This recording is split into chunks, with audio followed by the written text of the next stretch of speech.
The next map in the series is called Reviewing My Days.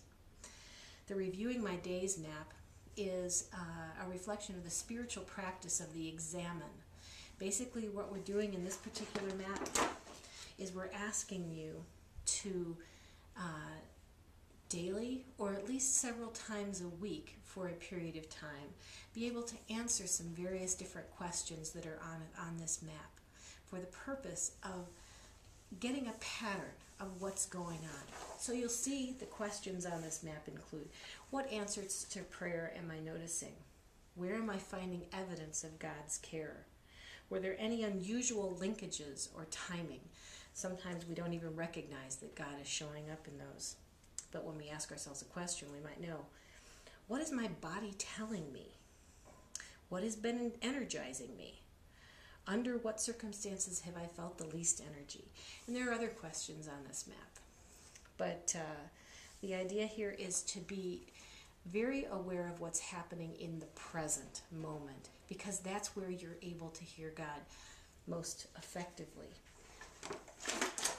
So then we move into the Desires and Longings map. The Desires and Longings map is basically just a place to say, what would I like my life to be like? What do I really want? What kinds of character qualities am I looking for? Who's important to me in the future? What kinds of relationships do I want to have? What kinds of inner qualities do I want?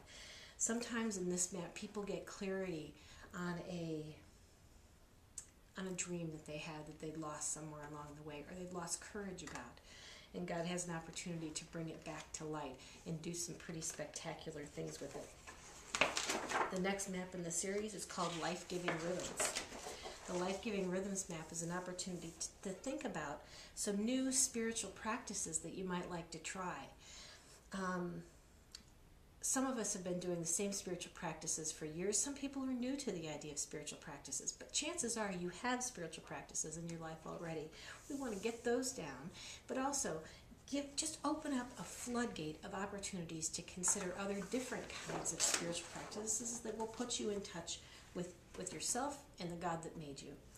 We have a list of spiritual practices here that you can familiarize yourself with, and we always have a lot of great resources at the back on these the pages after the maps as well. So if you want to go deeper into any particular topic, there's an opportunity to do that.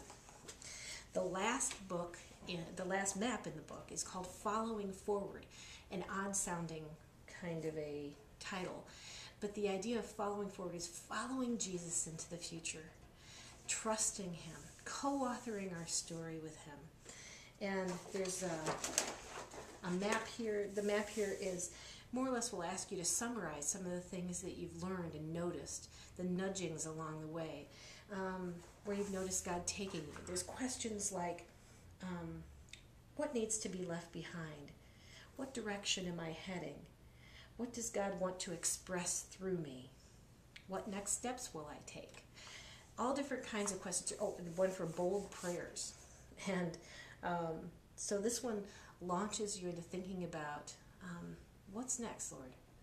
And hopefully by now, in this point in the book, people are feeling a sense of assurance, reassurance from God as to whom they belong, who they were made to be, and the idea that God wants to live through you as you. He did not make a mistake in how He made you. He intends to live through you as you. So that's a quick rundown of the book. And I'm hoping that if you have any questions, you'll email us at service@onelifemaps.com or email me directly. I'm at Sharon@onelifemaps.com. And we would be happy to help you get started. There's all different kinds of ways to use the book alone, with a spiritual friend or a mentor or a coach, listening groups, a small group, in workshops and retreats, all different kinds of formats, and there are all different kinds of resources on our website to help you to figure out how you might like to do it. There's a group facilitator's guide for a small group plan to use this. We'll help you figure out how you can do that. And there's also a listing of events that our facilitators around the country, and sometimes in some cases around the globe, are hosting that you might be able to join in on. So you can join us for one, you can initiate one, you can invite one of our facilitators to come join you at your church or in your organization. But I just hope that you'll join us in the journey and also continue to tell us your stories on the way back. We love to hear from you. Thank you so much.